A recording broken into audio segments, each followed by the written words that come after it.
Making a build in Warframe is an essential part of the game. It's what makes your Warframes and weapons do damage and possibly not die. And there's various ways to making a build in Warframe. You have modding, where you take these funny named cards and slap them onto your weapons, companions, and Warframes. And now they suddenly are tankier, do more damage, move faster, and various other shenanigans. But we aren't only limited to mods. We have Warframe, weapons, and companion synergies. We have our focus schools that makes it easier to do certain objectives or even boost our damage while also giving us utility and complete invulnerability. Arcanes that enhance our damage, survivability, and much more. The Archon Shard system, part of the helminth system, that adds another layer to our damage, utility, and survivability. Speaking of the helminth system, well, we have the helminth system, something that was added when Deimos was first released on August 25, 2020, just before Genshin Impact took over the world. This was a weird time in Warframe, as it was also during the pandemic, and we were introduced to a system that would completely change Warframe as a whole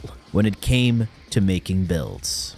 This system has you sacrifice a normal version of the frames to gain one of their predetermined powers that can be used on other Warframes. Quite a unique system that had a divide. There were Warframe purists who did not like this change and were upset that now a Warframe's identity would no longer be unique. In fact, these people were right to a certain degree. There were also people who loved this and saw it as a new avenue to enjoy the game. And of course, people like me, who took a step back and were like, this is kind of a cool thing to help improve builds, lift up certain setups that were lacking one thing, boost damage that was already doing a lot of damage. But at the same time, the helmet system is pretty much fixing issues that a particular set of frames were having with their outdated and boring ass kits. Frames that desperately needed reworks were overlooked because helminth was such a band-aid fix. This was the unfortunate side of this newly introduced system.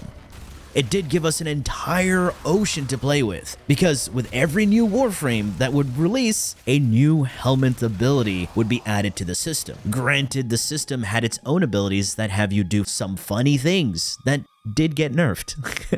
But here's also the funny thing. The helmet system was originally supposed to be a Mastery Rank 15 unlock, which was fine. Although the MR system still needs a lot of work, let's be honest, it's completely outdated now. But then it was later changed to being an MR8 unlock, which also saw even more controversy. I mean, it was weird, and also felt they were slowly trying to get players to speed run the game. Because to add on to that something funny tangent, did you know you need to be MR10 to do this?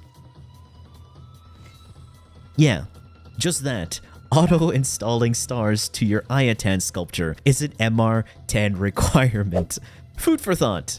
But as the years went on, it was not uncommon to see Warframe builds with helminth. And builds that didn't have helminth were now considered rare, and even seen to some as an incomplete build. Yeah, weird, I know. Warframes technically do not need a helminth ability to function.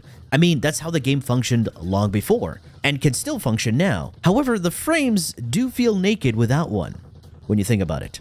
And now we're at the point where the helminth itself has become so rinsed that only 2 helminth abilities stand at the top as the best. And this is a good and bad thing, because they did nothing wrong. They've always been there. I mean, one of them got a lot of tweaks over the years. The 2 helminth abilities I'm talking about are Roar and Nourish. So, how did we get here? Well, as the helminth system grew, the game started changing and adapting to its insane power creep. And that insane power creep has gone completely out of control now. Because around the same time, we got shield gating, things that can completely shred armor and destroy level 9k with a single breath. Insane scaling damage. Also the time where crowd control was still relevant, by the way. Of course, as the years moved on, DE was trying to adapt and stabilize the hell they have unleashed onto the players. Nerfs were happening, alterations to abilities and base kits started coming along. Overguard! You know that thing, Overguard? Yeah.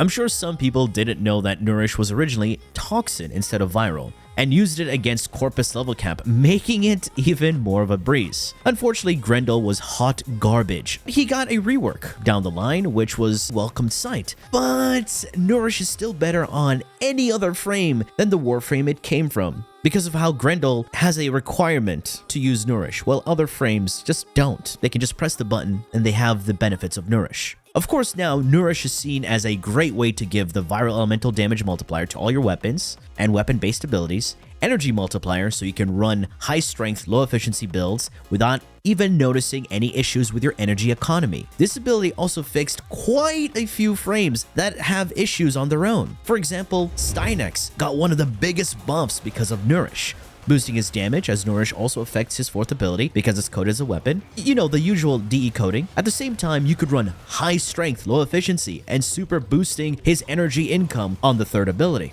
Nourish, also being an elemental damage multiplier, adds onto your weapon builds because elemental damage is one of the big three in basic modding fundamentals: base damage, elemental damage, and critical damage, as these three are always going to be in the base foundation of a lot of weapon builds. And these three also multiply each other to further boost your damage. And everything else that comes after adds on to the build to give it more life and identity. And speaking of those other additions within the damage department, we have the Roar and Eclipse helminths. These two dominated the scene, competing for a while, until DE nerfed the Eclipse helminth to the ground, where it's now nowhere to be seen. There should have been a way to maintain a portion of its damage to give it relevance, and be a competitive option rather than gutting it so hard. Because even before the change, we were still lacking a lot of damage from the light inconsistency, losing around 20 to 40% of our damage in most cases. Maybe if they worked around those values, they could have had a solid working helminth version of Eclipse without hurting it so much.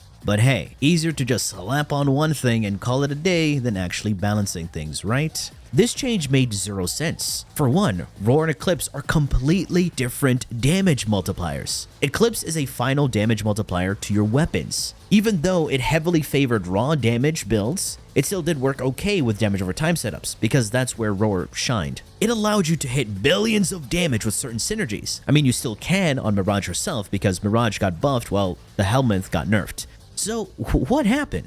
Going back, Eclipse was a unique ability. It dealt with a theme of light and dark. Standing in light had you gain a damage buff. In darkness or shadows, give you a damage reduction buff. The premise was neat, but the game kept on evolving. New areas added, game lighting changed. The damage buff became more and more annoying to actually utilize, and was only useful in particular maps. Because not only was it annoying to manage, but the damage you would get was not accurately represented on the HUD, because light intensity, direction, and rays mattered. Also, as how you may think you're bathed in light, but then there's that slight little shadow on your Warframe's foot, and now you lost 30% damage.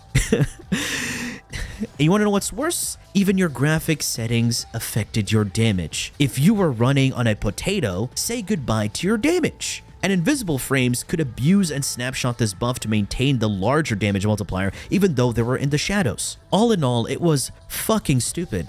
If you want to know the history of Eclipse, go watch this video when I was fatter than your mom. Then Whispers in the Wall launched, which introduced the new lighting system. And this broke Eclipse big time, as you were always in darkness. DE had to do something fast, and asked the players how would they rework Eclipse, and they settled on making it a tap hold activation. This of course buffed Mirage and made it so much easier to use her. But along with this change, they couldn't let people taste even more power. So they gutted the Eclipse helminth, making it have the same low starting value as Roar. I didn't understand why, because Roar and Eclipse are completely different. It's like trying to make pizza with cake flour. Pizza flour has higher protein content than cake flour. You will completely lose the texture and have a non-existent satisfying crust. Not all pastries are the same, just like how not all damage buffs are the same. And what did this do? Well, it just killed the ability. In the helminth form, of course. It wasn't appealing or even worth using anymore. And everyone moved over to Roar,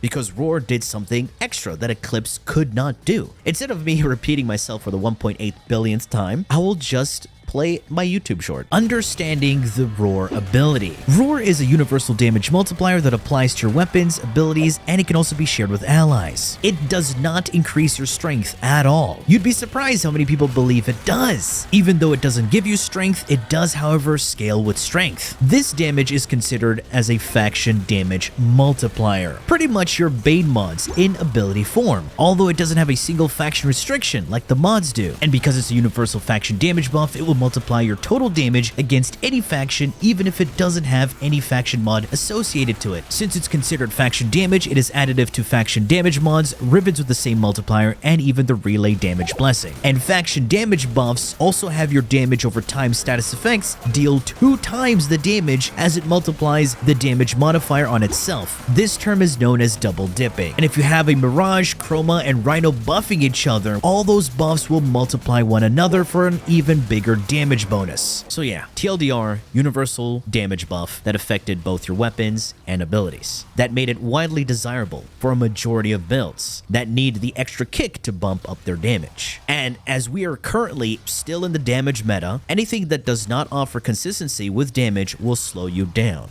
And this is why NOURISH and Roar just completely dominate the scene, as they are easy to use and have very little drawbacks. Not only that, frames that have really garbage and undesirable fourth abilities can replace them with either Roar or NOURISH and run Precision Intensify to increase the potency of the ability. And you have several Strength Arcanes, Archon Shards to further increase the bumps gained from both abilities. And guess what? That's just more damage. And frames like Saren are just eating good with every update. You know that she was nerfed 17 times, by the way, but she's still stupidly powerful. Roar makes her whole kit do more damage. NOURISH makes her do more damage. Like, these two have just become so much of a staple on so many builds. And that leaves you wondering, what's going to happen now? What's the future? 2 helminth abilities have become so saturated on everything. It's rare to enter a public lobby with someone not using Roar or NOURISH. We still have other helminths. Heck, what does this mean for the helminth system in general? Build diversity just becoming stale. Trying to be different and creative will get you a response like, why not just use Roar or NOURISH? It's more damage. Even though you may hate hearing that, but deep down inside, you know it's fucking true. Alas, this is something that needed to be said, and something that a lot of us are thinking. How do you guys feel about this? And guess what? A lot of you right now who are watching this video do have a build that completely dominates because it's using Roar or NOURISH. And I'm telling you, there's going to be a few people who are going to be like, I'm special. I don't use any of those. I'm doing so much damage. Shut up. Just shut up, dude. You know what you're doing. Anyway, this has been KnightmareFrame. I do hope you've enjoyed and learned something from this video. If you did, please feel free to leave a like, share, and subscribe for more Warframe content, streams, and so much more. Do refer to the description. Thanks for watching, and as always, peace. Bye-bye now.